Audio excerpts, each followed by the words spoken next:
Battle Through the Heavens. By Heavenly Silkworm Potato. Kabanata 671. Simulan ang paglalakbay. Bumalik sa Giama Empire. Nagkaroon ng kaunting pagbabago sa kapaligiran sa tuktok ng bundok kasunod ng hitsura ng binata na nakasuot ng itim. Ang mga itim na figurang iyon na nakatayo sa likod ni Xiaoli ay ibinaling din ang kanilang tingin sa likurang iyon. Sa sandaling ito, ang orihinal na tahimik na kapaligiran ay naging ganap na tahimik. Isang uri ng hindi pangkaraniwang presyon ang tumakip sa tuktok ng bundok. Maging ang dagandong ng mga magical beast sa kagubatan ay tuluyan ng naglaho sa sandaling ito. Si Taiwo, Sumei, at matandang Yingo ay tahimik na namangha sa kanilang mga puso habang nakatingin sila sa nakangiting binata na nakaitim na damit. Bahagya nilang binawi ang ngiti sa kanilang mga labi.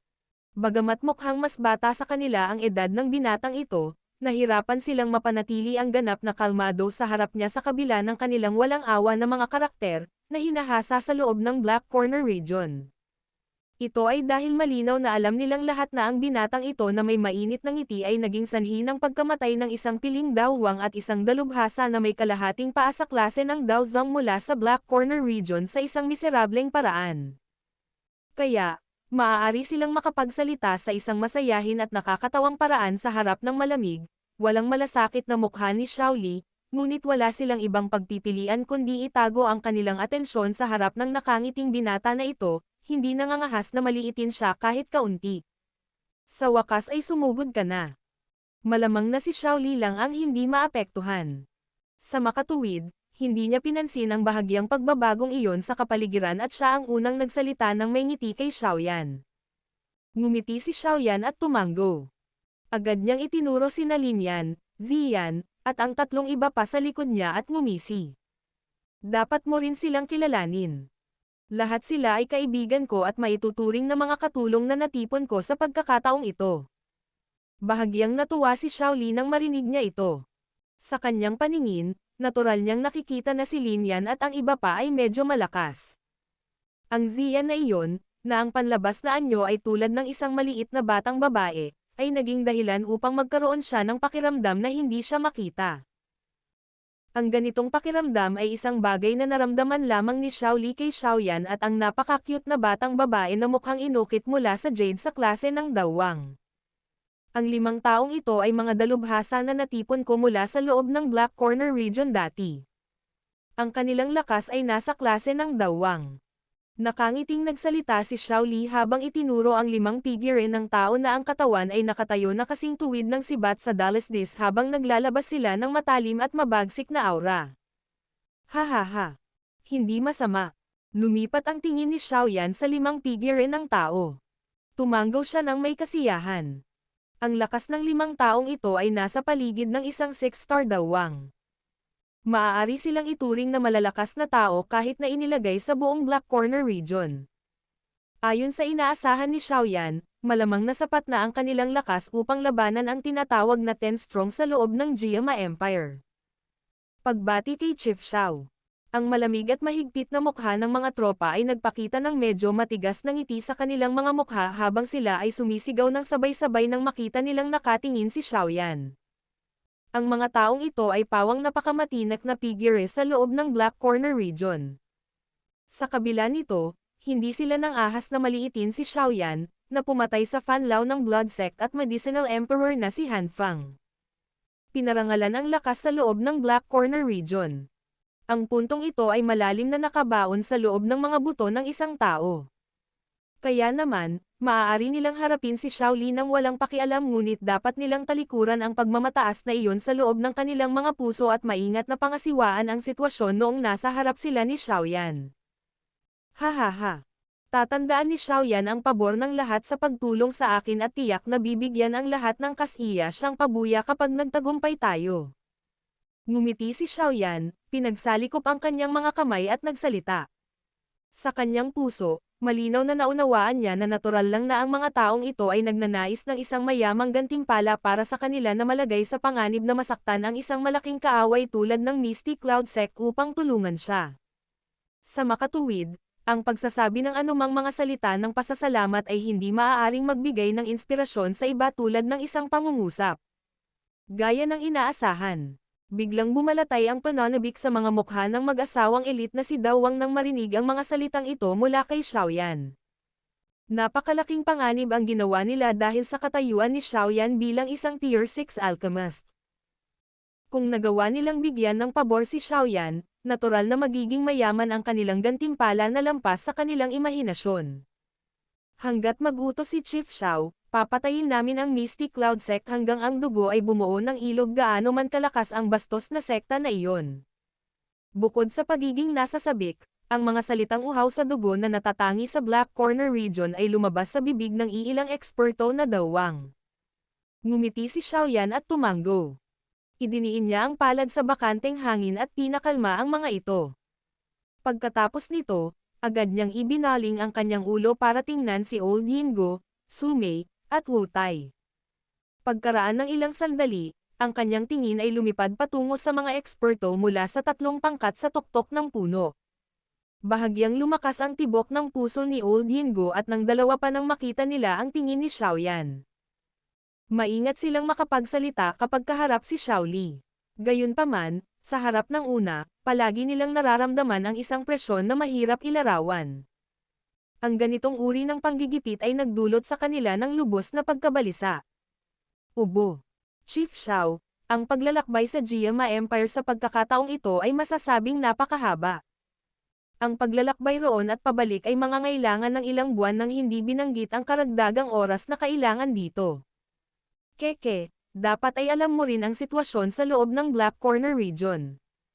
May hindi kilalang bilang ng mga taong nakatingin sa ating mga ari-arian. Kung hindi tayo mag-iiwan ng ganoong lakas, malamang na wala tayong maiiwan. Mukhang naramdaman ng matandang Yingo ang pagkunot ng noo ni Xiaoyan habang umuubo siya at nagmamadaling nagsalita. Habang nagsasalita siya, palihim din niyang sinulyapan ang mabait na si Queen Medusa, na nakatayo sa di kalayuan sa likod ni Xiaoyan. Nakahinga lamang siya ng maluwag sa loob ng kanyang puso nang wala siyang makitang kakaibang paggalaw sa kabilang panig. Talagang nakaramdam siya ng takot sa kaibuturan ng kanyang puso sa tunay na piling si Dao Zhang. Napangiti si Xiaoyan at tumango nang marinig niya ito. Agad niyang sinabi, "Natupad na ninyong tatlo ang aming kasunduan noon sa pamamagitan ng personal na paglalakbay." Natural na hindi kasi sisihin ni Xiaoyan sa anumang bagay. Palihim na pinakawalan ng matandang Yingo at ng iba pa ang malaking bato na nakasabit sa kanilang mga puso matapos marinig ang mga salita ni Xiaoyan.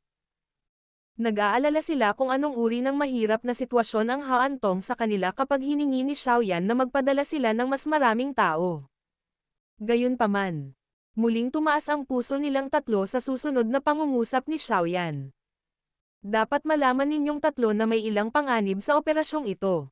Bukod dito, ang bagay na ito ay napakahalaga kay Xiaoyan.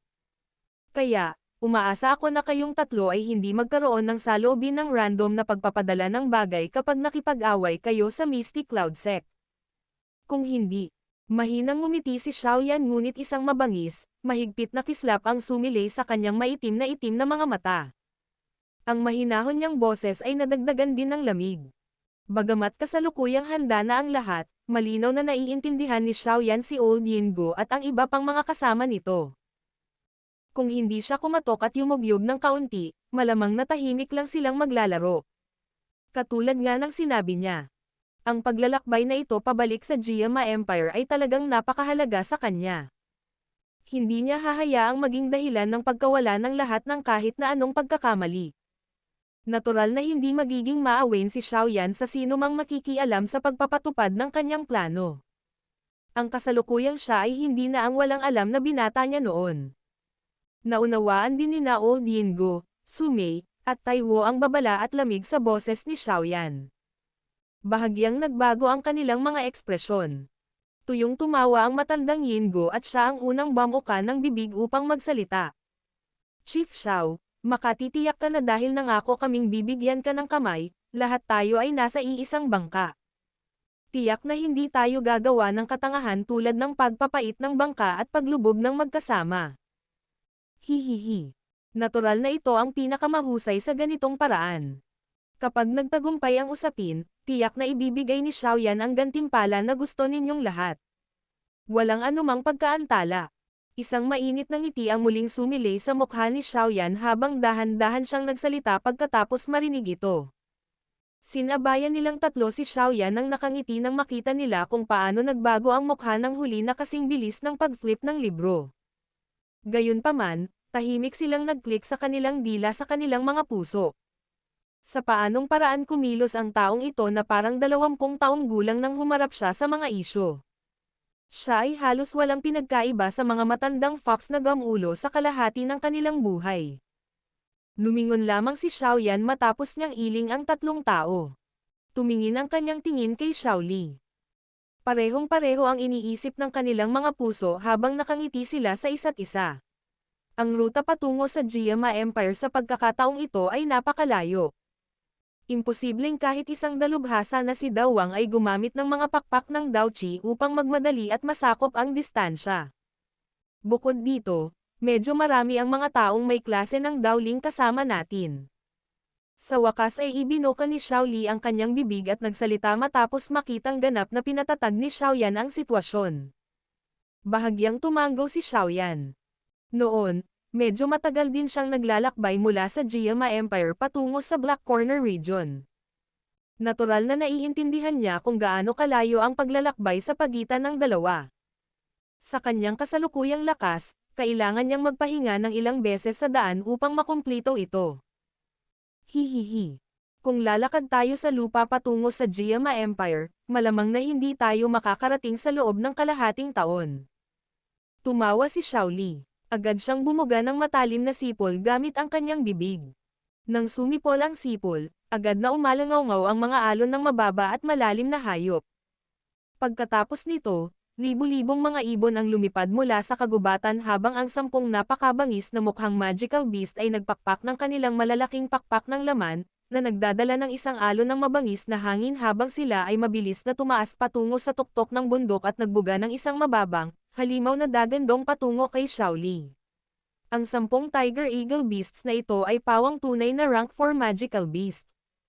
Hindi lamang sila mabangis ngunit dalubhasa din sila sa paglipad ng napakalayo. Gayunpaman, ang mga bagay na ito ay masyadong mapagmataas upang mapaamo. Gumastos ako ng medyo mabigat na presyo upang mapalitan sila mula sa Beast Taming Gate. Nakangiti si Xiaoli at nagsalita habang itinuturo ang 10 malalaking magical beast na tila tigre at agila. Rank 4 magical beast. Ha? Medyo nagulat si Xiaoyan nang marinig niya ito. Hindi ba iyon nangangahulugan na ang 10 Tiger Eagle Beast na ito ay katumbas ng 10 malalakas na Daoling? Ang lahat ng iba't ibang bagay na kailangan natin sa daan ay naayos na. Maaari tayong magsimulang lumipad patungo sa Jiama Empire anumang oras. Ngumiti si Xiaoli. Ang kanyang mga titig ay bahagyang nagpahayag ng ilang mainit na init at pagkabalisa. Dahil iyon ang kaso. Ngumisi si Xiaoyan. Isang kakaibang init din ang bomb-alot sa kanyang maitim na mga mata nang biglang lumakas ang kanyang boses. Ano pa ang hinihintay natin? Lahat, sumakay ka agad sa Tiger Eagle Beast. Magmamadali na tayo sa Jiama Empire simula ngayon.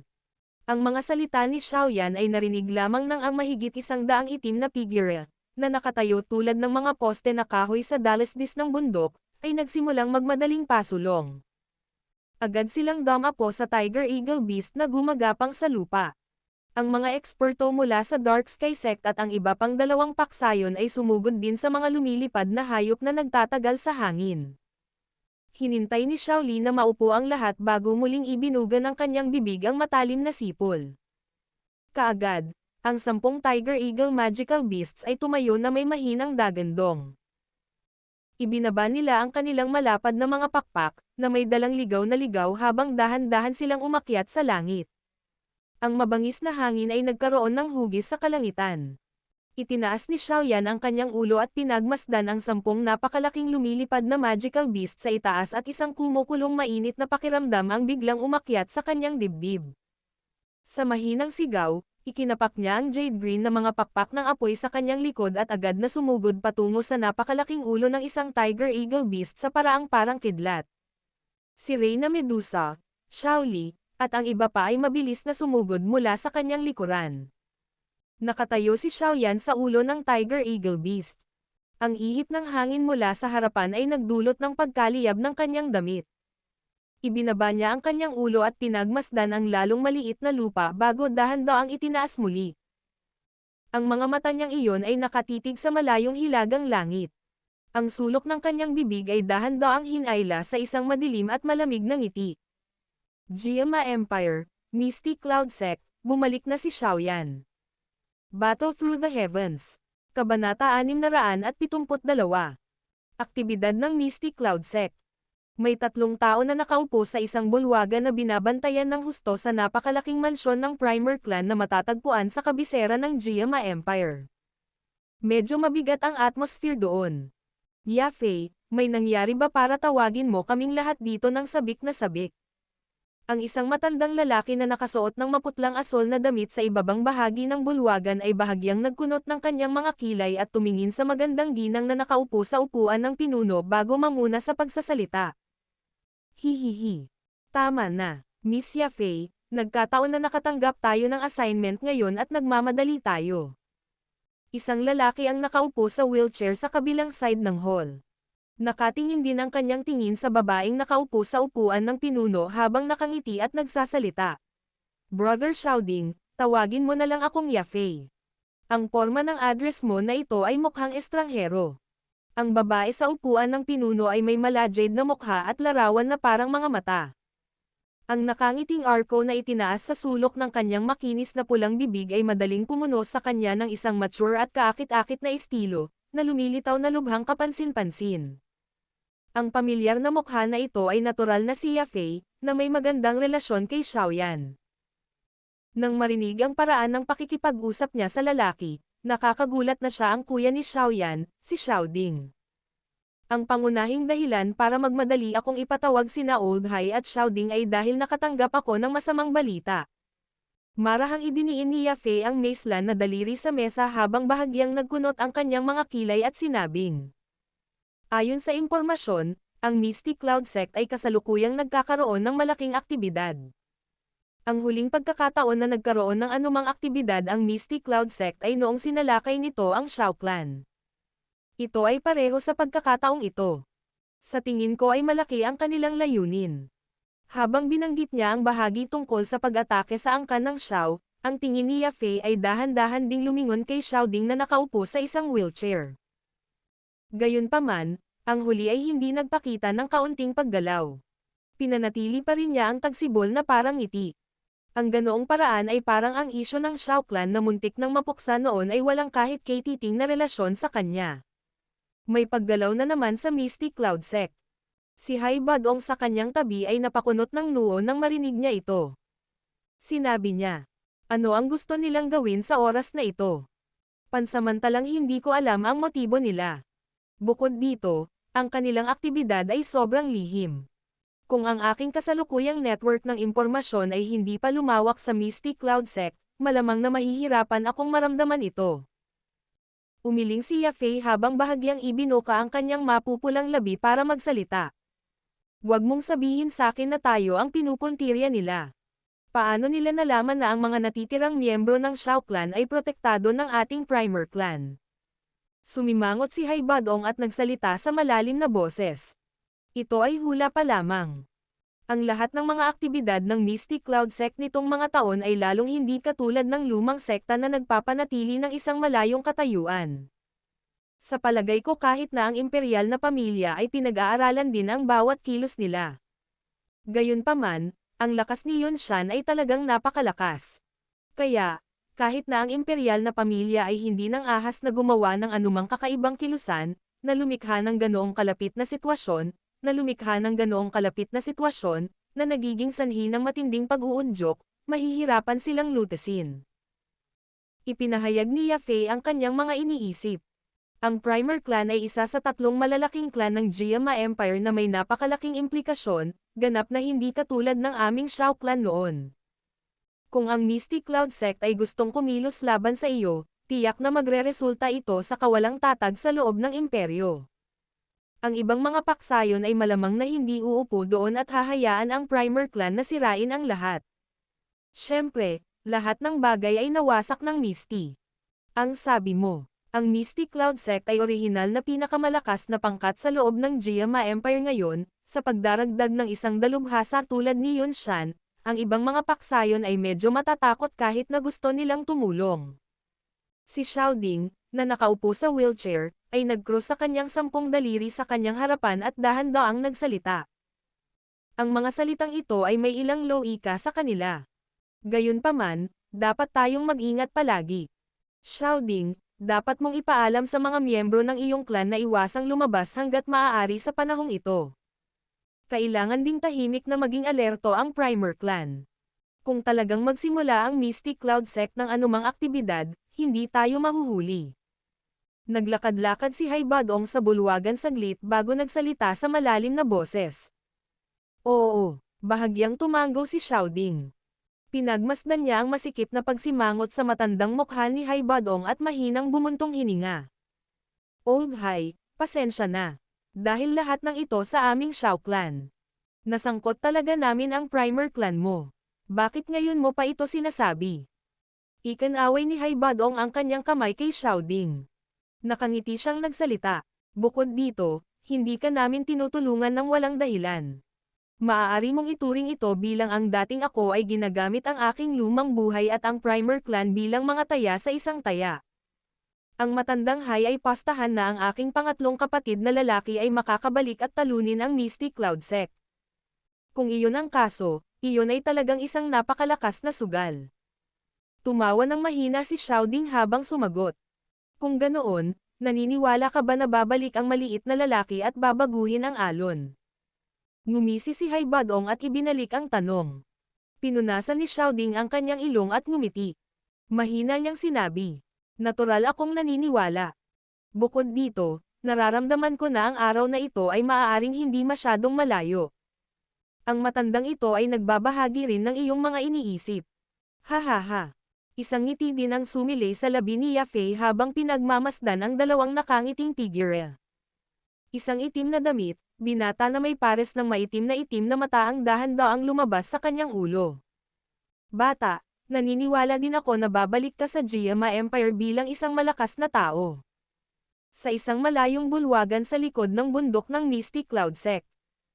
Ang walang laman na bulwagan ay ganap na tahimik.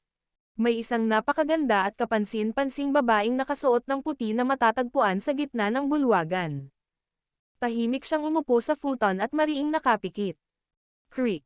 Ang tunog ng pagbukas ng pinto ay biglang umalangaw-ngaw sa loob ng maluwang na malaking bulwagan.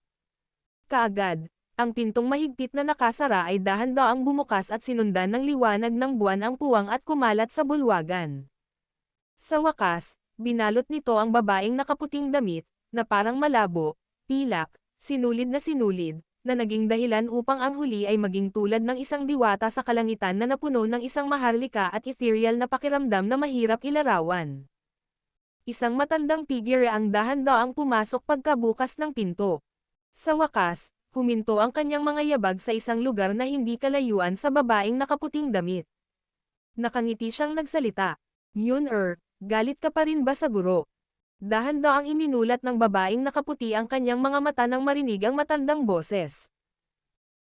Ang mga malahiyas na mag-aaral na iyon ay nagsiwalat ng kakaibang alindog sa ilalim ng refleksyon ng liwanag ng buwan, na nagmula sa marangal, ethereal, walang malasakit, magandang mukha, na naging dahilan upang makaramdam ng pagpapakumbaba. Ang pamilyar na mukha na ito ay nakakagulat na ang pinuno ng Mystic Cloud Sect noon, si Yun. Ang 3 taon ay hindi nag-iwan ng kahit katiting na bakas sa kanyang mukha. Sa halip, ang kanyang marangal na aura ay naging mas mayaman habang ito ay niluluto ng panahon. Gayunpaman, sa ilalim ng maharlika ay nagtago ng kaunting lamig na hindi niya taglay noon. Guro, bakit malaya kang pumunta sa Forbidden Hall na ito? Sinulyapan ng babaeng nakaputing damit ang matandang nasa harapan niya ngunit hindi ito tumayo. Ang kanyang boses ay naglalaman ng ilang panunuya sa sarili. Yun ganoon pa rin ang ugali mo. Nakalimutan mo na ba kung paano ka sinanay ng iyong guro dahil sa isang Xiao clan na ganap na walang kaugnayan sa iyo? Napabuntong hininga ang matanda habang nagsasalita sa paraang medyo may hinanakit na hindi niya naabot ang kanyang inaasahan. Likas na naalala ni Yun ang turo ng guro sa kaibuturan ng aking puso. Medyo mapait ang magandang mukha ni Yun. Ilang sandali pa, mahina siyang mamulong. Gayunpaman, bakit kailangan mong tretuhin ang isang maliit na angkan ng Xiao sa ganitong paraan? Sa paggawa nito, ikaw at ang Xiao magkakaroon ng isang punto kung saan wala sa inyo ang magpapahinga hanggang sa mamatay ang isa. Kaya lang, isa lang siyang nakababatang henerasyon na nag-iisip na mayroon siyang talento. Kaya ba niya talagang takutin ako, si Yunshan? Agad na naging pangit ang mukha ng matanda nang marinig niyang muling binanggit ni Yun ang taong iyon. Ikinazlas niya ang kanyang manggas at nagsalita ng may malamig na ngiti. Ang taong iyon ay pinalayas sa Jiama Empire 3 taon na ang nakakaraan. Gayunpaman, walang balita tungkol sa taong iyon mula sa ilang kalapit na bansa sa loob ng 3 taon na ito. Maaaring namatay na siya sa isang lugar. Umiling si Yun nang marinig niya ang mga salita ni Yunshan at tumigil sa pagsasalita. Sige, hindi ako nandito para pag-usapan ang taong iyon sa iyo. Hanggat kalimutan mo ang brat na iyon, muli kitang hahayaan na umakyat sa posisyon ng pinuno ng sekta. Gayunpaman, kung titingnan mo ito ngayon, hindi mo pa rin siya makakalimutan. Pinag-aralan ni Yunshan ang kapaligiran ng may kaunting pagkabigo. Sumimangot din siya at nagsalita sa isang madilim at malamig na boses. Talagang hindi ko bibitawan ang angkan ng Xiao na iyon. Nakatanggap na ako ng impormasyon na ang mga natitirang miyembro ng angkan ng Xiao ay dapat protektahan ng angkan ng primer. Ang Old High Badong na iyon ay paulit-ulit na humahadlang sa aking Mystic Cloud Sect. Sa tingin ba niya ay hindi na siya tuluyang mapupuksa ng dating ako? Sa pagkakataong ito ay ang Xiao Clan na lang ang tatapusin ko sa kanila. Gusto mong kumilos laban sa Primer Clan? Agad namang nagulat si Yun nang marinig niya ito. May ilang hindi sinasadyang galit sa kanyang tono. Ang Primer Clan ay isa sa 3 malalaking angkan sa loob ng Jiama Empire. Kung ang Mystic Cloud Sect ay kikilos laban sa kanila, tiyak na magdudulot tayo ng disgusto ng maraming paksayon. Gusto ba ng guro na ilagay ang Mystic Cloud Sect sa isang posisyon na sumasalungat sa lahat sa Jiama Empire? Sila ay isang grupo lamang ng mga sumasayaw na clown. Ang panghahamak ay sumilay sa matandang mukha ni Yunshan habang siya ay malamig na tumawa. Kung gusto talaga nilang makialam, kung gayon ay tama na. Masyadong mapayapa ang Jiama Empire sa loob ng mahabang panahon. Itinuturing na hindi masama para sa ating Mystic Cloud Sect na hugasan ito ng mabuti. Nagulat si Yun habang pinagmamasdan niya si Yunshan na ang karakter ay nagbago ng husto mula sa dati. Talagang nakaramdam siya ng matinding kawalang paniwala. Ang guro na higit niyang iginagalang noon ay talagang naging ganito. Guro, kung patuloy kang mananatiling hindi nagsisisi, ang Mystic Cloud Sect ay malaon o huli ay masisira sa iyong mga kamay. Kinuyam ni Yun ang kanyang mga pilak na ngipin at galit na nagsalita. Yun, nagiging matapang at matapang ka ngayon. Naglakas loob ka talagang magsalita sa akin sa ganitong paraan. Naging malamig ang ekspresyon ni Yunshan habang sinasaway. Agad niyang ibinaba ang kanyang manggas, tumalikod, at lumabas ng bulwagan. Ang Mystic Cloud Sect ay hindi masisira sa aking mga kamay. Sa halip, aakayin ko ito sa isang taas na hindi kailanman umiral sa nakaraan. Ang antas na iyon ay isang bagay na hindi naabot ng sinuman sa mga naunang pinuno ng sekta ng Mystic Cloud Sect. Tumigil si Yunshan nang malapit na siyang labasan ng bulwagan. Malamig niyang sinabi. Bukod pa rito, pinakamabuting kalimutan mo ang brat na iyon. Huwag mong isipin na babalik pa rin siya sa Jiama Empire. Kahit na bumalik siya, ang unang bagay na gagawin ng matandang akin ay kitilin ang kanyang munting buhay. At saka, sisirain ng Mystic Cloud Sect ang kanyang buong angkan. Ikaw, bilang pinuno ng sekta ng Mystic Cloud Sect, ay nangangahulugan na imposible at imposible siya. Humakbang si Yunshan pagkatapos sabihin ito at lumabas ng bulwagan. Ikinumpas niya ang kanyang manggas at ang malaki at makapal na pinto ay sumara ng mahigpit sa isang kalabog. Naikuyong ng mahigpit ni Yun ang kanyang kamao habang pinagmamasdan ang mahigpit na saradong pinto. Ilang sandali pa, bumungad sa kanyang napakagandang mukha ang ilang emosyonal na sakit at kalungkutan. Battle through the heavens. Kabanata 673. Libo-libong kilometro ang layo. Tamad na nakasabit sa walang katapusang bughaw na kalangitan ang malalangguid na ulap. Tanging ang paminsan-minsang pag-ihip ng hangin ay nagdulot ng bahagyang pagbabago. Ang liwanag ng araw ay nakakalat mula sa layer ng ulap at damapo sa mga bundok at burol na iyon, na nagbibigay sa kanila ng karagdagang init. Ang tunog ng mga alon ng pag-ihip ng mabangis na hangin ay biglang lumitaw sa tahimik na kalangitan. Kaagad, lumitaw ang ilang maliliit at itim na tuldok sa gilid ng langit. Pagkaraan ng ilang sandali, ang mga itim na tuldok ay naanod sa hangin bago naging 10 at lumilipad na magical beast na naglabas ng mabangis na aura. Nagdala sila ng isang mahinang dagandong habang sila ay humahagupit ng isang nakaitim na balabal, binata ang naka-cross-leg sa napakalaking ulo ng nangungunang lumilipad na magical beast. Isang malabong jade green na Daochi ang bumungad sa kanyang katawan, na humaharang sa mabangis na hangin na umiihip patungo sa kanya sa harapan. Siya mismo ay nakapasok sa kanyang mode ng pagsasanay ng walang anumang istorbo. Matagal na nagpatuloy ang pagsasanay ng binata na nakasuot ng itim na damit bago bahagyang gumalaw ang kanyang mga mata. Kaagad niyang binuksan ang mga iyon at ang kanyang tingin ay tumawid sa napakaliit na lupa sa ibaba niya. Nilinggan niya ang kanyang ulo at nagtanong sa mga taong nasa likuran niya. Nasaan tayo ngayon? Nang marinig ang mga salita ni Xiaoyan, si Xiaoli, na kanina pa nakikipag-usap at nakikipagtawanan kay Lin Yan at sa iba pa, ay napalingon. Mabilis siyang naglabas ng mapa mula sa kanyang storage ring at ngumiti habang sinasabi. Nasa isang maliit na bansa tayo na tinatawag na Wanyan. Napakalayo na ng lugar na ito sa Black Corner region. Ayon sa bilis natin, dapat maabot natin ang mga hangganan ng Jiama Empire sa isang buwan. May isang buwan pa ha? Ungol ni Xiaoyan. Agad na nabaling ang kanyang tingin kay Lin Yan at sa iba pa. Sa loob ng isang buwang paglalakbay na ito, ginugol nila ang karamihan sa kanilang oras sa Tiger Eagle Beast sa kabila ng paminsan-minsang pagbaba nila upang magpahinga. Ang ganitong uri ng mapurol na paglalakbay ay hindi isang bagay na kayang tiisin ng isang ordinaryong tao. Sa kabutihang palad, gayunpaman, karamihan sa mga tao sa paglalakbay na ito ay malakas. Maaari pa rin silang umasa sa pagsasanay upang gugulin ang kanilang oras kung talagang naiinip sila. Kung magpapatuloy ang paglalakbay na ito ng ilang buwan, malamang na mababaliw na ako. Nagsalita si Lin Yan nang walang magawa ang mukha nang makita niyang nakatingin si Xiaoyan. Ngumiti si Xiaoyan. Lumipat ang kanyang tingin sa lahat ng direksyon at agad na nagsabi. Nasaan si Ziyan? Huwag mong sabihin sa akin na hindi na niya ito matiis at tumakas ng mag-isa. Hindi maupo ang batang babaeng iyon. Tumakbo na siya papunta sa harapan. Gayunpaman, sinusundan siya ni Medusa. Si Xiaoli ay tumango, lumapit kay Xiaoyan at nag-click sa kanyang dila sa pagkamangha habang nagsasalita. Talagang hindi inaasahan na ang malamig na babae ay talagang tinatrato ng maayos si Ziyan.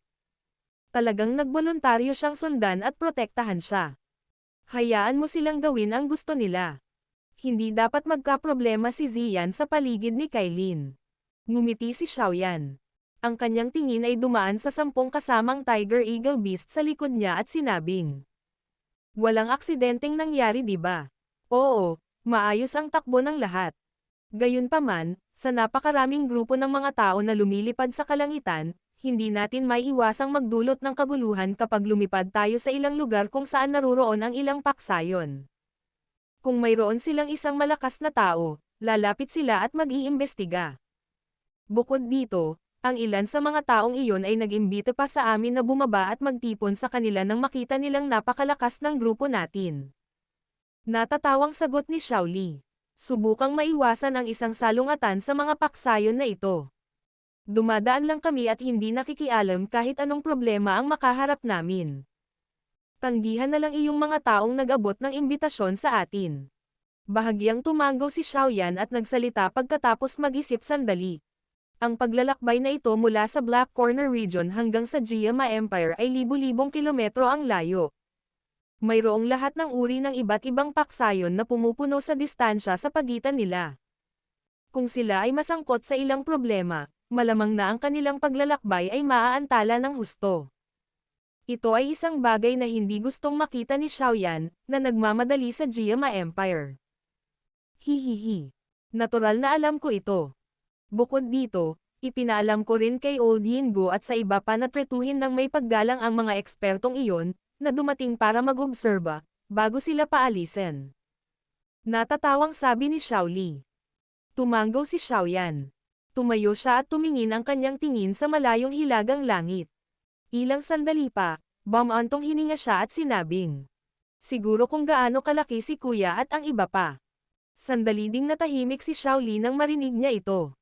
Agad niyang tinapik ang balikat ni Xiaoyan at inalo. Relax, kahit na mas mahina si kuya kaysa sa atin, marami siyang iniisip at walang katapusang bilang ng mga ideya. Hindi ganoon kadali para sa Misty Cloud Sect na makuha siya. Bahagyang tumanggo si Xiaoyan at bumantong hininga. Sana. Tama, mayroon ka bang pakiramdam ng pagsulong sa isang dawwang sa panahon ng iyong pagsasanay sa panahong ito? Tumawa si Xiaoli at iniba ang paksa nang maramdaman niya ang nakaka-pressure na kapaligiran. Paano ito magiging napakadali? Umiling si Xiaoyan na may mapait na ngiti. Siya ay napakasipag sa pagsasanay sa loob ng halos isang buwan. Sa kasamaang palad, ang pakiramdam ng paghawak sa dawwang barrier ay hindi pa rin lumitaw. Nagdulot ito ng kanyang pakiramdam na medyo walang magawa. Ang pagtatangkang sumulong mula sa isang dawwang patungo sa isang dawwang ay talagang hindi isang madaling gawain. Hindi mo ba kayang gumamit ng medicinal pill para tumaas ang iyong lakas? Mukhang naaalala ko na ang isang ekspertong si Dawang ay nakakainom ng isang Daw Spirit Pill para tumaas ang kanyang lakas ng isang bituin, tama ba? Dahil sa lakas mo ngayon, hindi ka ba nagkataon na makakasulong kung uminom ka ng isang pill? Hinaplos ni Xiaoli ang kanyang baba at nangatuwiran. Ang Daw Spirit Pill ay magbibigay daan sa dawang na kumonsumo nito na itaas ang kanyang lakas sa pamamagitan ng isang bituin. Gayunpaman, wala itong gaanong silbi para sa akin. Bukod dito, ang medicinal pill na iyon ay hindi makakapagbigay daan sa isang dalubhasang dawang na makalusot sa hadlang. Kung hindi, kung lahat ng nakaabot sa rurok ng klase ng dawang ay ubusin ang isang Daw Spirit Pill na madaling magtagumpay sa mga tao. Umiling si Xiaoyan at walang magawang sumagot. Ang pamamaraang ito ay isang bagay na matagal na niyang naisip. Gayunpaman, kahit si Yao Lao ay nagsabi na ang epekto ng Daw Spirit Pill ay hindi na ganoon kaganda sa kanyang kasalukuyang lakas. Hindi siya maaaring umasa dito sa pambihirang tagumpay sa klase ng Daw Huang. Kung hindi posible na gamitin ang Daw Spirit Pill, paano ang iba pang mga medicinal pill? Malamang na hindi ako makakaasa sa anumang panlabas na puwersa para sa aking tagumpay sa pagkakataong ito. Umiling si Xiaoyan. Bagamat ang pagiging nasa ilalim ng lupa sa loob ng 2 taon ay nagbigay daan sa kanyang lakas na pumailang lang ng husto, nag-iwan din ito ng ilang mga panganib. Ngayon, sinisikap niyang alisin ang mga panganib na ito. Kung siya ay gagamit ng anumang panlabas na puwersa upang maging sanhi ng kanyang lakas na pumailang lang sa sandaling ito, malamang na siya ay makakakuha ng medyo malakas na puwersa sa loob ng maikling panahon. Gayunpaman, maaari itong maging hadlang para sa kanya upang makapasok sa mas mataas na antas sa hinaharap. Ang ganitong uri ng bagay ay bahagyang naiiba kaysa sa pag-overdraft ng kanyang lakas at ito ay isang bagay na hindi gustong gawin ni Xiaoyan. Kung ganoon, dahan-dahanin mo lang. Hindi siya nakakatulong sa mga ganitong bagay. Ngumiti si Xiaoyan at tumanggo. Siya nga ay medyo naiinip sa panahong ito. Shi. Ang biglang tunog ng rumaragas ang hangin ay lumitaw sa kanilang harapan habang nag-uusap sina Xiaoyan at Xiaoli. Mabilis na sumugod ang dalawang figure. Sa wakas, nakasakay sila nitong Tiger Eagle Beast na grupo ni Xiaoyan. Napatingin si Xiaoyan at ang iba pa. Ang mga figure ay talagang sina Ziyan at Medusa. Napasinghot si Xiaoyan gamit ang kanyang ilong habang nakatingin sa masayang nakangiting mukha ni Ziyan. Naamoy niya ang napakahinang halimuyak ng gamot sa hangin. Kaagad, hindi niya naiwasang magtanong ng may pagtataka. Kayong dalawa ay pumunta para kumuha ng mga sangkap na panggamot. Hihihi. Ang sensitibo talaga ng ilong mo. Tumawa ng malakas si Ziyan nang itinuro kaagad ni Xiaoyan ang kanyang motibo. Binaliktad niya ang kanyang kamay at may lumabas na 2 kahanga-hangang hugis na jade box dito.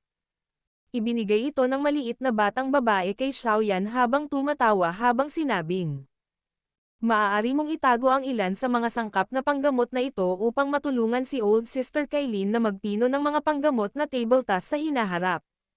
Gayunpaman, dapat mo akong tulungang pinuhin ang yawan sa iba pa. Hindi mo maaaring panatilihin ang lahat ng mga ito. Medyo natigilan si Xiaoyan nang matanggap niya ang mga jade box. Isa-isa niyang binuksan ang mga iyon at agad na sumikip ang pagkagulat sa kanyang mga mata. Bumulong siya. Ito ay Jade Dragon Saliva. Extreme Cold Ganoderma. Itong mga medicinal ingredients. Saan mo nakuha ang mga ito?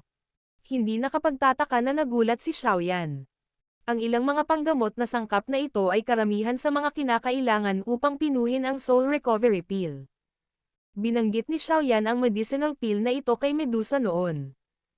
Ito ay hindi inaasahan na ang isang pares ng mga panggamot na sangkap na mahirap hanapin kahit na sa Black Corner region ay talagang matagpuan sa isang pagkakataon ng batang babaeng ito na si Ziyan. Si Ziyan ay likas na may espesyal na kakayahan na madama ang mga espiritual na gamot na ito.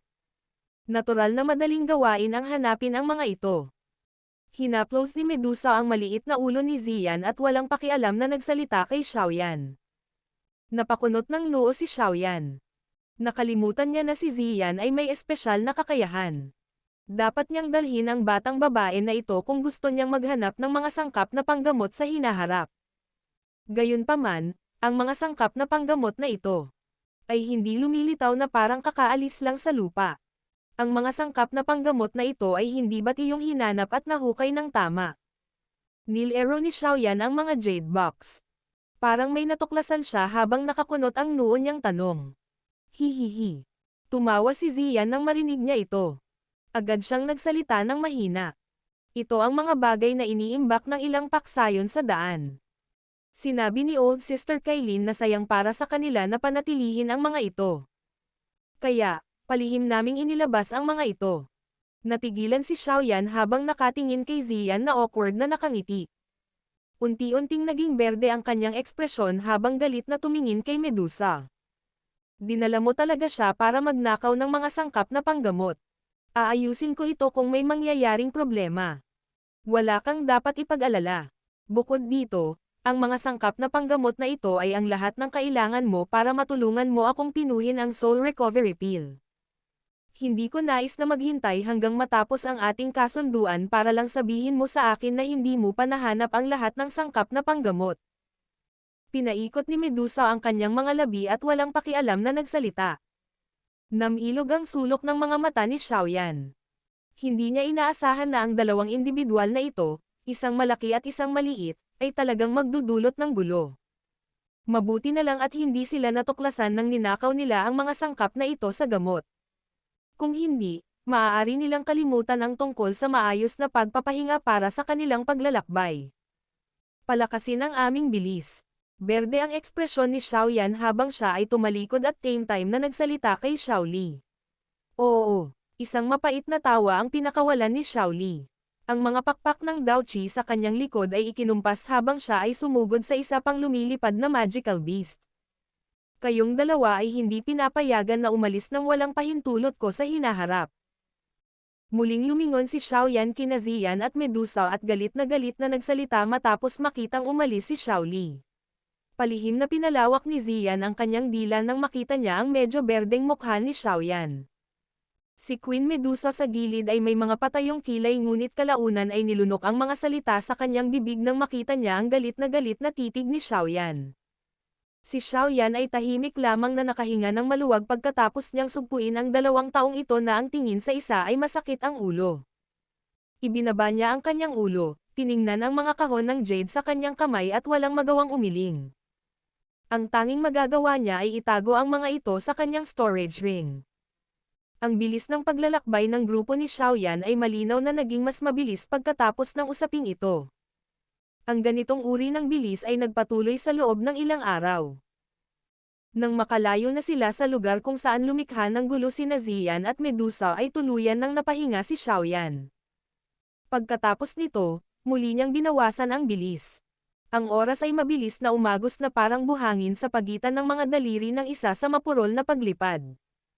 Sa paglipas ng panahon, ang distansya sa pagitan ng malaking tropa ni Xiaoyan at sa hangganan ng Jiama Empire ay lalong nagiging malapit. Battle Through the Heavens. Kabanata 674. Xingui Pass. Matandang kakilala. Ang grupo ni Xiaoyan ay unti-unting lumalapit sa kanilang destinasyon pagkatapos ng 2 mahabang buwan ng paglipad. Ayon sa ipinahiwatig ng mapa, malapit na nilang maabot ang hangganan ng Jiama Empire. Damaloy ang oras sa gitna nitong mapurol na paglipad. Nang ang walang katapusang, mahabang paglalakbay ay muling dumaan sa isang marilag na hanay ng bundok, ang malaking balangkas ng isang kuta ay bahagyang lumitaw sa gilid ng kanilang paningin. Ang kuta ay itinayo laban sa mga bundok, na tila isang mabangis na tigre na nagbabantay sa pangunahing ruta na humahantong mula sa imperyo hanggang sa labas nito. Ang sino mang gustong umalis sa Jiama Empire ay dapat dumaan sa napakalaking kuta na ito. Ang kuta na ito na binabantayan ng husto ay nilamon ang hindi kilalang bilang ng mga multo. Sila ang mga multo ng mga taong namatay sa larangan ng digmaan sa mga taong ito. Naging sanhi din ito ng pagkatakot ng maraming imperyo sa paligid na parang takot sa tigre. Kaya't ang kuta na ito ay may medyo mabangis na pangalan. Xingui Pass. Ang isang ngiti ay unti-unting namuo sa mukha ni Xiaoyan habang ang kanyang tingin ay dumaan sa balangkas ng napakalaking kuta sa malayong abot tanaw. Tumayo siya sa napakalaking ulo ng Tiger Eagle Beast at tumingin sa kuta ng lungsod na naglalabas pa rin ng malagim na aura sa kabila ng napakalayo. Ilang sandali pa, isang ngiti ang sumilay sa gilid ng kanyang bibig at mabilis na lumawak. Sa wakas, ang dumadagandong na tawa na pinigilan sa loob ng 3 taon ay parang kulog sa langit. Jiama Empire, ako, si Xiaoyan. Ay bumalik na. Ang malakas na tawanan ay gamulong na parang kulog sa langit. Gayunpaman, kadalasan ay halos walang tao sa lokasyong ito. Kung hindi, tiyak na naakit niya ang mga tingin ng hindi mabilang na bilang ng mga tao. Ang mga tao sa 10+ Flying Beasts ay pinanood si Xiaoyan na bihirang makakalimutan ang sarili habang ibinabato nila ang kanilang nagulat na mga tingin. Ito ang unang pagkakataon na nakita nila si Xiaoyan, ang taong ito na palaging may mainit na ngiti at hindi kailanman mukhang nalilito, nakakalimutan ang sarili. Ang lugar ba na ito ay ang Jiama Empire? Si Lin Yan at ang iba pa ay nakatayo sa harapan na medyo nagtataka. Ang kanilang mga tingin ay tumingin sa napakalayo na kuta at nagtanong. Oo, ito ay isang kuta sa hangganan ng Jiama Empire. Maituturing tayong nakapasok sa Jiama Empire kapag dumaan tayo sa lugar na ito. Tumanggaw si Xiaoli at sinabi. Noon, tumakas ako sa lugar na ito nang hinabol ako ng Misty Cloud Sect. Talagang hindi inaasahan na babalik ako sa lugar na ito makalipas ang 3 taon. Ang mabangis na ngiti sa mukha ni Xiaoyan ay unti-unting binawi. Ibinaling niya ang kanyang ulo kay Lin Yan at sa iba pa para magsalita ng nakangiti. May nostalgic na pakiramdam ang ngiting iyon. Hihihi. Kung ganoon nga, ano pa ang hinihintay natin? Ngumiti si Xiaoli. Tinapik niya ang mga balikat ni Xiaoyan. Noon, nakatakas ng buhay si Xiaoyan habang hinahabol ng Misty Cloud Sect, na gustong pumatay sa kanya. Dahil sa bagay na ito, naging kaguluhan ang Jiama Empire noon. Ang iba't ibang mga kilig na kasangkot ay mas kapana-panabik at mapanganib kumpara sa kung ano ang ipinadala. Tumawa din ng mahina si Xiaoyan. Ang kanyang mahabang kamay ay naka-extend mula sa kanyang manggas at isang glow ang kumislap mula sa Serency Storage Ring. Isang napakalaking maitim na mabigat na pinuno ang lumitaw na may isang flash. Nagtataka ako kung mayroong sino man sa loob ng Jiama Empire na kasalukuyang nakakaalala ng larawang ito. Ang Heavy Zuan ruler ay inilagay sa likod ni Xiaoyan habang tinatapik niya ito at tumatawa. Ang malaking sukat nito ay halos kasing taas ng taas ni Xiaoyan. Pinanood ni Lin Yan at ng iba pa ang nakaitim na balabal, binata na may bitbit na itim na ruler habang nakatalikod ang mga kamay habang nakatayo sa ulo ng Tiger Eagle Beast. Bigla nilang naramdaman ang isang matalim na layunin ng pagpatay na unti-unting lumalabas mula sa katawan ng karaniwang magiliw na lalaki na ito. Nagpalitan ng tingin ang iilan sa kanila. Sa kanilang mga puso, lahat sila ay tahimik na binanggit na ang Jiama Empire ay magiging medyo magulo dahil sa pagbabalik ng taong ito. Lahat, dagdagan ang ating bilis. Marahang iwinagayway ni Xiaoyan ang kanyang kamay habang malinaw na umalangaw-ngaw sa pandinig ng lahat ang kanyang boses. Ang tonong iyon na palaging kasing banayad ng simoy ng hangin ay nakakuha ng karagdagang pagkabalisa sa sandaling ito. Isang pagkilala ang umalangaw-ngaw sa kalangitan nang marinig ang mga utos ni Xiaoyan. Kaagad ang 10 dagdag na lumilipad na hayop ay nagpakpak ng kanilang mga pakpak ng laman sa gitna ng ilang mga dagandong, dala ang isang mabangis na hangin habang sila ay sumugod patungo sa malayong kuta. Bagamat mukhang napakalayo, si Xiaoyan at ang iba pa ay nasa malapit na sa kuta pagkatapos ng wala pang 10 minutong diretsyong paglipad ng lumilipad na hayop. Ikinaway ni Xiaoyan ang kanyang kamay habang unti-unti silang lumalapit sa kuta na ito. Agad na huminto ang mga lumilipad na unit sa kalangitan. Napunta ang lahat ng tingin sa figure ng binata na may bitbit na mabigat na ruler sa harapan nila. Ang mga ito ay hindi bababa sa 1,000 metro mula sa lupa at ang mga tao sa ibaba ay malamang na malabo lamang na makakita ng ilang maliliit na itim na batik kung tumangala sila sa ganoong taas mula sa ibaba. Gayunpaman, sa paningin ni Xiaoyan, malinaw niyang naaabsorb sa kanyang mga mata ang lahat ng aktibidad sa lupa. Nilaybot ng tingin ni Xiaoyan ang malalaking matingkad na pulang karakter sa tarangkahan ng kuta. Ang pamilyar na pangalan ay naging sanhi ng paglitaw ng buong katawan ni Xiaoyan na tila na puno ito ng kuryente. Isang manhid na pakiramdam ang namilipit sa kanyang dugo. Jingwei Pass. 3 taon na ang nakalipas mula noong sila ay naghiwalay. Maaaring may kaunting pagbabago sa lungsod ngunit ang mga tao ay nagbago ng husto. Marahan na bamantong hininga si Xiaoyan habang bumubulong. Pangatlong kapatid, parang may mali. Itong Jingwei Pass ay parang medyo tahimik ngayon. Ayon sa pagkakaalam ko, ito ang pinakamalaking kuta sa loob ng 50 kilometro mula sa lugar na ito. Magkakagulo kahit gabi. Ngayon, gayunpaman. Biglang sumimangot si Xiaoli at medyo may pag-aalinlangan habang si Xiaoyan ay emosyonal na buntong hininga sa kanyang puso. Nagulat din si Xiaoyan nang marinig niya ito. Ang kanyang tingin ay dumaan sa tahimik na kuta at ang pagtataka ay sumilay din sa kanyang mga mata. Sa katunayan, noong ako ay aalis mula sa lugar na ito noon ay may napakalaking trapiko ng tao dito. Ano ang nangyari ngayon? Huwag mong sabihin sa akin na may nakaalam na tungkol sa balita ng iyong pagbabalik. Iniangat din ni Lin Shuya ang kanyang ulo at nagtanong. Paano ito magiging posible? Ang Black Corner Region at ang Jiama Empire ay napakalayo. Walang sino man sa Jiama Empire ang dapat makaalam tungkol sa anumang balita tungkol sa akin. Umiling si Xiaoyan at sinabing, mukhang may mga bakas ng away ang lungsod.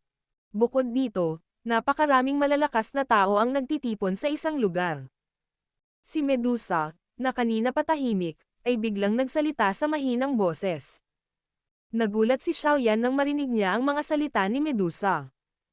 Agad niyang ipinikit ang kanyang mga mata ng dahan-dahan at ang kanyang makapangyarihang espiritual na lakas ay kumalat na parang agos mula sa pagitan ng kanyang mga kilay. Sa wakas, mabilis itong natangay sa buong kuta sa ibaba. Napatigil si Xiaoli at ang iba pa sa pagsasalita nang makita nilang nakapikit si Xiaoyan. Tahimik nilang hinintay ang pag-iimbestiga niya. Muling binuksan ni Xiaoyan ang kanyang mga mata pagkaraan ng ilang oras. Bumaling ang kanyang tingin sa gitna ng kuta. Isang hindi inaasahang ngiti ang sumilay sa gilid ng kanyang bibig habang siya ay mahinang nagsalita. Ang kuta na ito ay talagang hindi masyadong mapayapa. Bukod dito, talagang hindi inaasahan na makakakilala ako ng ilang pamilyar na tao sa aking pagbabalik sa Jiama Empire. Mga pamilyar na tao. Natigilan si Xiaoli. Bumaba tayo at tingnan. Ngumiti si Xiaoyan ngunit hindi na nagsalita pa. Ikinumpas niya ang kanyang kamay at agad na inutusan ang mga Tiger Eagle Beasts habang pinapakpak ang kanilang mga pakpak ng laman at bumababa. Ang 10+ lumilipad na hayop ay sumunod din malapit sa likod. Sa sandaling ito, ang kapaligiran sa loob ng isang maluwang na bakuran sa gitna ng mansyon ng gobernador ng lungsod sa Jingwei Pass ay labis na nababalisa sa posibilidad na magkaroon ng salungatan sa anumang oras. Dalawang grupo ng mga tao ang magkaharap na may galit. Ang mga nagniningning na sandata ay may dalang siksik sa ilalim ng sikat ng araw. Maliwanag, hindi ito isang pag-arte. Sa halip, mag-aaway talaga sila gamit ang matatalas na talam. Meng Li, talagang naglakas loob kang salakayin ng pribado ang iyong commander. Mahihirapan kang panatilihin ang iyong ulo kung ang bagay na ito ay makarating sa kabisera. Isang malakas na mukhang nasa katanghaliang gulang na lalaki mula sa isa sa mga kumpol ng mga tao, na mukhang metal na pagoda, ang sumigaw habang galit na nakatingin sa lalaki sa kabilang panig na may malamig na ngiti. Hihihi. Multay, huwag mong gamitin ang pamamaraang ito sa akin. Bagamat matagal ko nang pinaghandaan ito, natural na hindi ako maglalakas loob na gawin ang gayong kahindek-hindek na bagay kung wala ang suporta ng isang tao. Tumawa sa madilim na boses ang lalaking nakasuot ng dilaw na damit. Suporta.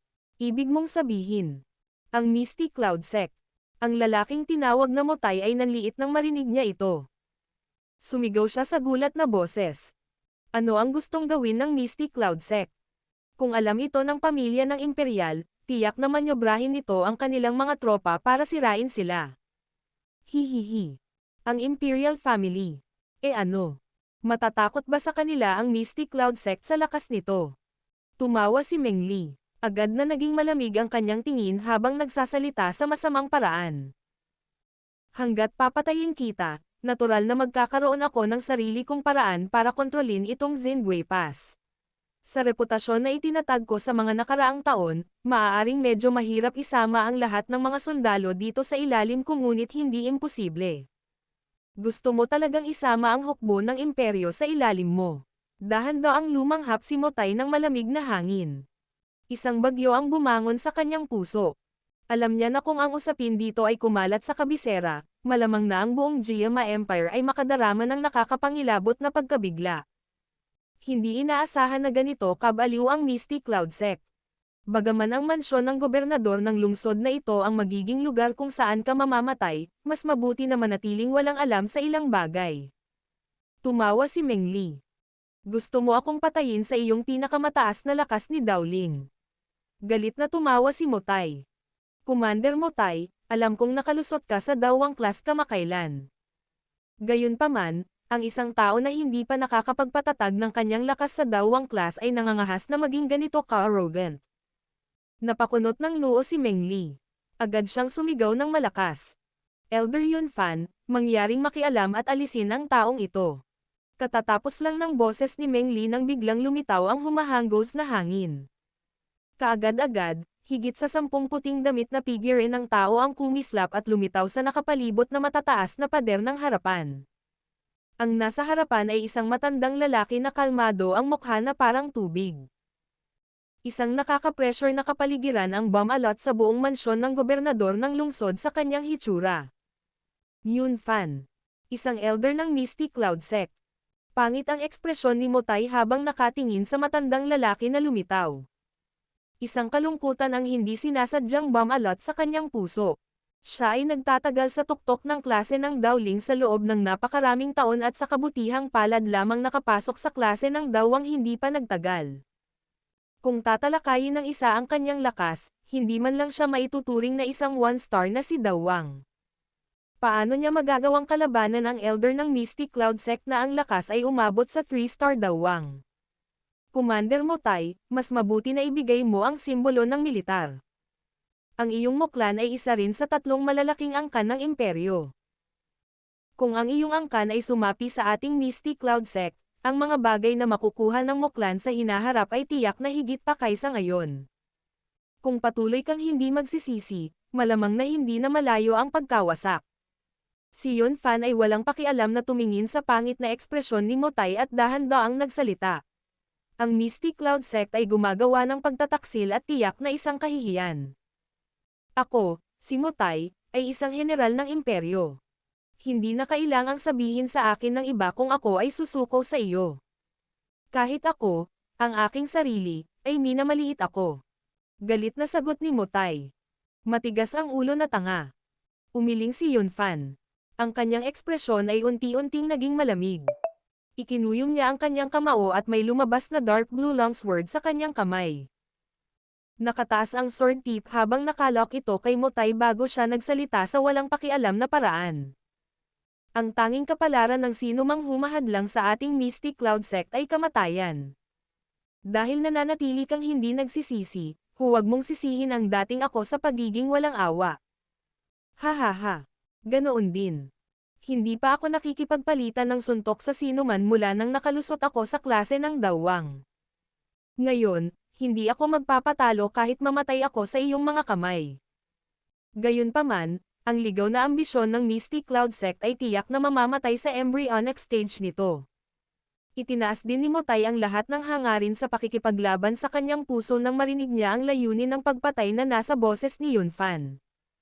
Bagamat alam niyang tiyak na imposibleng talunin niya ang kabilang partido, mas mabuting lumaban hanggang kamatayan kaysa sumuko sa ganitong uri ng sitwasyon. Pinaikit ni Yunfan ang kanyang matandang mata. Lalong lumalamig ang ekspresyon niya. Isang walang katulad na malakas na Daochi ang dahan-daang lumabas mula sa kanyang katawan at ang lakas ng pressure na nalikha mula sa Daochi ay naging dahilan ng napakaraming tao sa bakuran na nagmamadaling umatras. Ang ekspresyon ni Mutay ay unti-unting naging solemn sa harap ng makapangyarihang Daochi aura ni Yunfan. Binawi niya ang isang malaking palakol mula sa kanyang storage ring. Ang Daochi sa kanyang katawan ay nailipat sa limitasyon nito. Gayunpaman, nang malapit nang masira ang nakababahalang hanging mga espada dahil sa matinding labanan sa pagitan ng malalakas na dawang, isang malinaw na halakhak ang dahan-dahang nagmula sa langit. Nanatili ang halakhak sa loob ng bakuran at hindi nawala ng matagal. Ha. 3 taon na ang nakalipas mula noong umalis ako. Hindi ko inaasahan na magiging ganito kamayabang ang Mystic Cloud Sect. Talagang lumampas ito sa inaasahan ko. Mukhang ang matandang aso na si Yunshan ay may matinding ambisyon. Battle Through the Heavens. Kabanata 675. Mutay. Sinira ng bigla ang pagtawa ang nakababahalang hanging espada sa loob ng bakuran. Maraming tao ang nagtatakang mga ekspresyon. May naglakas loob talagang manginsulto kay Yunshan sa kasalukuyang Jiama Empire. Unti-unting namumuo ang madilim na lamig sa mukha ni Yunfan.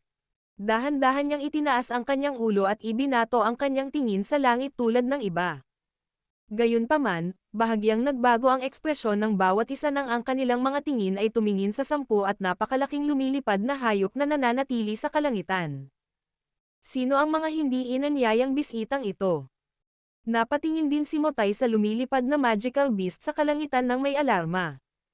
Nagmamadali niyang iwinagayway ang kanyang kamay nang maramdamang naliligaw siya sa sitwasyong ito. Ang malaking grupo na nakalap sa likod niya ay nagsisiksikan at pinalibutan siya. Maingat ang kanilang mga titig habang nakatingin sa mga hindi inanyayahang bisita sa langit. Hindi ba lahat ng tao ay mula sa Jiama Empire? Madilim at malamig ang ekspresyon ni Yunfan habang nakatingin sa 10 plus magical beast sa langit. Malamig niyang sinabi. Ito ang isyo ng aming Mystic Cloud Sect, pinapayuhan ko kayong lahat na huwag makialam sa negosyo ng iba. Hihihi. Ito talaga ang Mystic Cloud Sect. Isang mahinang tawa ang muling napalabas mula sa likuran ng Tiger Eagle Beast na nakabitin sa kalangitan pagkatapos tumunog ang boses ni Yunfan. Kaagad, may ilang figurine na kumikislap at mahigit 10 figurine ng tao ang lumundag mula sa likuran ng halimaw at tuloy-tuloy na dumapo sa bakuran. Ang aura ni Yunfan na bumalot sa buong mansyon ng gobernador ng lungsod ay agad na lumiit na parang agos pagkatapos na dumaong ang 10 tao na ito. Sa isang iglap lang ay tuluyan na itong napigilan pabalik sa kanyang katawan at kahit kaunti ay hindi makalabas. Agad na naging pangit ang ekspresyon ni Yunfan sa sobrang pagpipigil ng kanyang aura. Mula sa pagkilos na ito ng kabilang partido, kitang-kita na ang kanilang lakas ay higit pa sa kanya. Napakaraming tao sa bakuran ang naramdaman na pinipigilan ang aura ni Yunfan. Agad naman silang nagkatinginan. Ang pag-iingat sa kanilang mga puso ay tumaas. Gaya nga ng kasabihan, ang mga darating ay may masamang motibo at ang mga wala ay hindi darating. Malamang na ang paraan ngayon ay hindi madaling malutas. Marahan na inutusan ni Mutay ang mga nakapaligid na tropa na huwag kumilos ng padalos-dalos. Maingat ang kanyang tingin habang inililibot niya ang kanyang tingin sa 10 dagdag na figurine ng tao na tumalon pababa mula sa magical beast. Huminto muna ang kanyang nanlilisik na tingin sa katawan ng isang binata na nakasuot ng itim na nakatayo sa harapan. Tumitig ang kanyang tingin sa batang mukha at natigilan si Mutay. Bahagya siyang nakaramdam ng pamilyar na pakiramdam. Gayunpaman, mahirap para sa kanya na maalala kung kailan siya nakipag-ugnayan sa isang malakas na tao sa sandaling ito. Habang siya ay nag-iisip sa kanyang puso, ang kanyang tingin ay mabilis na dumaan sa ibang mga tao. Isang malakas na bagyo ang unti-unting umusbong sa kanyang puso pagkaraan ng ilang sandali. Natuklasan niya na talagang hindi niya makita ang lakas ng lahat ng 10 figure ng tao na lumitaw. Isa lang ang dahilan kung bakit nangyari ang ganitong sitwasyon. Ang lakas ng mga taong ito ay higit pa sa kanya. Bahagyang gamulong ang lalamunan ni Mutay. Naramdaman na lang niya na tuyong-tuyo na ang bibig niya. Higit sa 10 dawang o mas malalakas na eksperto. Ang ganitong uri ng nakakatakot na line-up. Saan nagmula ang mga taong ito? Bakit wala siyang narinig kahit kaunting impormasyon tungkol dito? Magiging isang mahirap na bagay para sa kahit na ilang kalapit na imperyo na magtipon ng napakaraming eksperto sa loob ng maikling panahon. Pangit ang ekspresyon ni Mutay ngunit hindi ito mas maganda para kay Yunfan. Ito ay dahil natuklasan din ng huli na kahit na ang pinakamahina sa mga taong ito ay malamang na may lakas na katulad ng sa kanya. Ang iba, tulad ng nakaitim na damit, binata sa pwesto ng pinuno at ang nakakabighaning malamig, kaakit-akit, pulang damit na kagandahan, ay nagdulot sa kanya ng takot na nagmula sa kaibuturan ng kanyang puso. Nabalot ng kakaibang katahimikan ang buong bakuran sa harapan dahil sa mga hindi imbitadong bisitang ito. Kasama dito ang mga miyembro ng Mystic Cloud Sect sa Dingding at Yunfan. Wala sa kanila ang nang-ahas na gumawa ng anumang kakaibang paggalaw. Maaari ko bang malaman kung sino ka? Ang matandang ito ay si Yunfan, isang elder ng Mystic Cloud Sect. Ang pinuno ng sekta namin ay si Yunshan. Narinig mo na ba siya? Sa wakas ay napigilan ni Yunfan ang pagkabigla sa kanyang puso pagkaraan ng ilang sandali, at itinaas ang kanyang mga kamay sa nakaitim na damit, binata na nakaupo sa pwesto ng pinuno. Mas magalang at maingat ang boses niya kumpara noon. Bukod dito, ang kanyang intensyon na ilabas ang pangalan ni Yunshan ay walang alinlangan na maging sanhi ng takot sa mga taong hindi kilalang pinagmulan. Yunshan. Narinig ko na siya. Mayroon din akong koneksyon sa kanya. Ngumiti ang binata na nakasuot ng itim na damit. May mapanuksong tingin ang sulok ng bibig niya. Agad na nakahinga ng maluwag si Yunfan nang marinig niya ito. Dahil narinig ng kabilang partido ang pangalan ni Yunshan, malamang na alam nila na siya ay isang napakalakas na ekspertong Daozang. Lumawak din ang mapanuksong tingin sa sulok ng nakaitim na balabal, ang bibig ng binata nang makita ang nakaka-relax na ugali ni Yunfan. Dahan-dahan siyang umabant ng 2 hakbang. Nang sumulong siya, ang mga grupo ni Mutay at Yunfan ay nagmamadaling umatras at tumingin sa kanya ng may matinding pag-iingat. Bahagyang ibinaling ni Xiaoyan ang kanyang ulo. Ibinato niya ang kanyang tingin kay Mutay na labis na pinoprotektahan ng kanyang mga nasasakupan. Namanhid ang balat sa ulo ni Mutay nang makita niyang nakatingin ang mga mata ng una. Nanginginig ang brasong mahigpit na nakahawak sa napakalaking palakol. Nararamdaman niya na malamang na hindi siya magkakaroon ng kahit kay titing na pagkakataong mabuhay kung sasalakayin siya ng mahiwagang lalaking ito na nakasuot ng itim na damit. Hihihi. Brother Mutay, hindi na kailangang mag-alala. Naaalala ko ang pabor na hayaan mo akong makatakas noon. Ang nakaitim na damit, binata ay mahinang tumawa habang nakatingin sa balisang Mutay. Ang mga salitang binigkas niya ay naging sanhi ng pagkagulat ng magkabilang panig. Ang mukha ni Mutay ay katulad din na natigilan dahil sa mga salita ng binata na nakasuot ng itim. Agad na tumigil ang kanyang tingin sa medyo pamilyar na mukha ng huli. Ilang sandali pa, biglang damapo ang kanyang tingin sa napakalaking itim na ruler na pasan-pasan ng binata na nakasuot ng itim. Isang ideya ang pumasok sa kanyang ulo. Ang alaalang itinago sa loob ng 3 taon ay sa wakas ay walang awa niyang sinunggaban. Ikaw. Ikaw. Ikaw si Xiaoyan. Isang boses na naglalaman ng hindi paniniwala sa gitna ng ilang pagkabigla ay ipinadala mula sa bibig ni Mutay. Ang 2 grupo ng mga tao sa harapan ay muling naging mapurol habang ang mukha ni Mutay ay natigilan. Xiaoyan. Isang pangalan na unti-unting nakalimutan sa loob ng 3 taon. Hanggang sa paalala lang ni Mutay, ang ilang bagay at ang mga tao mula sa 3 taon na ang nakakaraan ay nauwi sa isipan ng ilan sa mga naruroon. Maraming mapurol na tingin ang tumingin sa nakaitim na balabal, binata na may dalang napakalaking itim na ruler. Sa sandaling ito, ang mukha na nagkaroon ng karagdagang maturity at ang medyo malambot na mukha noon ay dahan-daang nagsanib. Xiaoyan. Paano ito posible? Paano ka mabubuhay pa? Naging mapurol din si Yunfan dahil sa pangalang lumabas sa bibig ni Mutay. Ilang sandali pa, para siyang pasang natapakan ang buntot habang siya ay sumisigaw sa hindi makapaniwala. Ang mga alagad ng Mystic Cloud Sect sa dingding ay nagpakita rin ng gulat na mga mukha.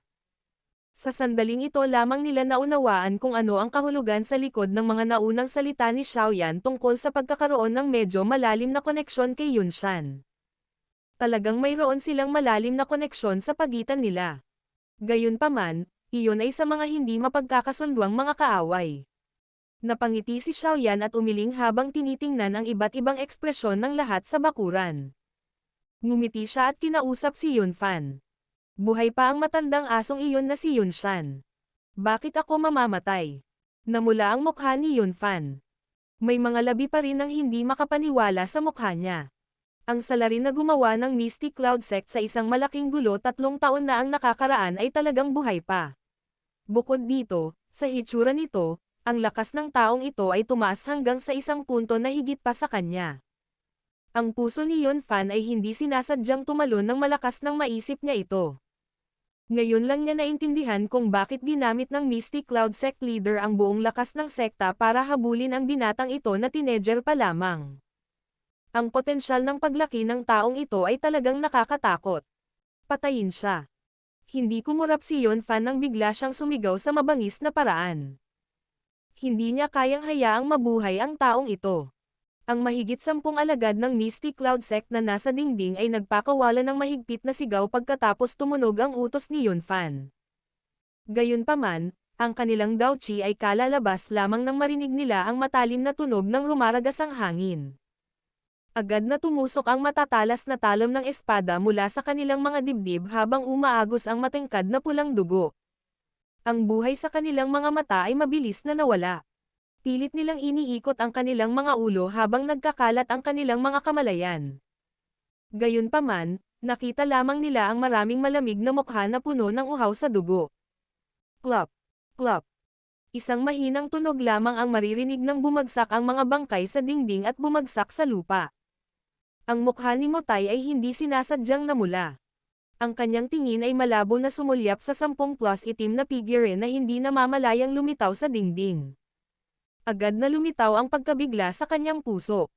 Nararamdaman niya na ang lakas ng lahat ng nakaitim na individual na ito ay talagang nasa tuktok ng klase ng Dowling. Sa pagtingin sa masasamang taktika ng pagpatay sa isang welga, naisip ni Mutay na malamang na magkakaroon siya ng 50% pagkakataong mamatay sa kanilang mga kamay kung ang 10 dagdag na mga tao na ito ay palibutan at aatakehin siya ng sama-sama. Ang mga taong ito ay karaniwang ang pinakanamumukod-tinging puwersa na hindi natatakot mamatay. Ang mga taong ito ba ay lahat ng kanilang mga subordinate? Tsaka may mga eksperto na hindi pa nakikialam. Napalunok si Mutay ng laway. May pagkagulat ang kanyang tingin habang nakatingin sa nakaitim na binata na nakangiting nakatayo. Hindi pa rin makapaniwala ang kanyang puso. Sa loob lamang ng 3 maikling taon, ang taong nag-iisa habang siya ay itinaboy ng Mystic Cloud Sect na parang aso na nawalan ng tahanan ay talagang magkakaroon ng napakalakas na lakas. Bigla ring tumibok ang puso ni Yunfan nang makita niyang napakadaling pinatay ang mga elite na inilabas niya mula sa sekta. Bumaba ang kanyang tingin sa nakangiting binata at unti-unting namuo ang pagkabalisa sa kanyang puso. Ngayong araw, Blade Axe Company, atake. Isang mahigpit na sigaw ang biglang tumunog mula sa bibig ni Meng Li sa likod ni Yunfan. Sa sandaling ito, ang taong ito ay nakatingin kay Xiaoyan na may ganid na mukha.